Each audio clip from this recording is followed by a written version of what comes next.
Doncs la confraria s'ha implicat amb IFSUA i la APS per poder fer aquest projecte de recollida de nanses en el mar, nanses que nosaltres els pescadors perdem degut als temporals de llevant i als temporals que es donen durant l'hivern principalment, que nosaltres no podem preveure, i perdem moltes nanses, i això fa que nosaltres tinguem que recórrer en aquesta organització d'IFSUA i APS per poder fer la recollida en aquest moment d'aquestes nanses que hem perdut. El qual és un projecte molt engrescador perquè permet que aquestes nanses no segueixin al mar, no segueixin pescant en el mar i bueno, tenir el mar més net i més lliure per la pròxima temporada.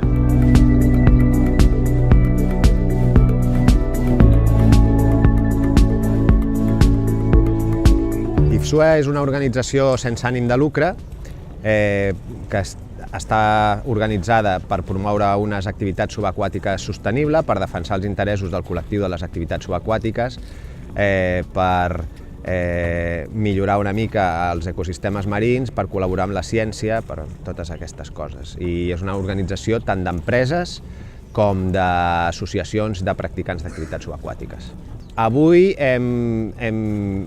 pescadors professionals i pescadors submarins i apneistes, i bussejadors i escafandristes ens reunim aquí a la costa de Port de la Selva per fer una neteja d'arts de pesca perduts, concretament nanses.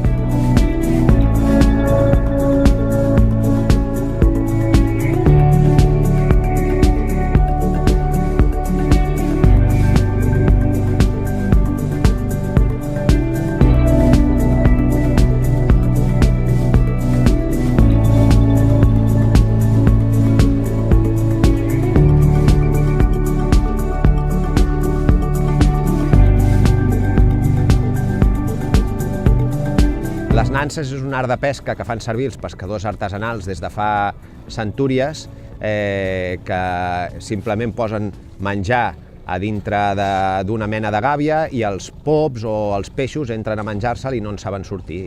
I bueno, són aquestes gàbies que les fan servir. És un mètode de pesca tradicional i molt arrelat al nostre país. A part d'això, és establir lligams també entre col·lectius que normalment no tenen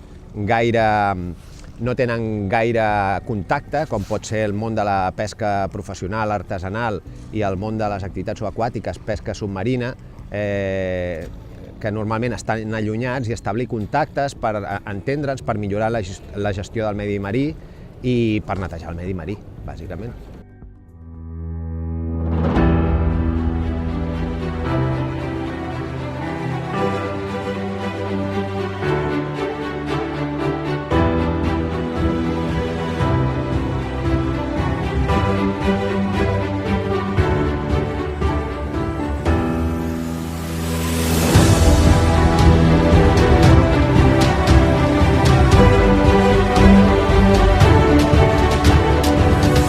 I el grup APBAR treballem per ajudar a assolir els objectius de desenvolupament sostenible que estan definits per l'ONU a l'any 2015. Si bé l'objectiu número 6, que és aigua neta i sanejament, és el que impacta més directament a la nostra activitat, el recurs hídric al final té una implicació transversal en els 17 objectius.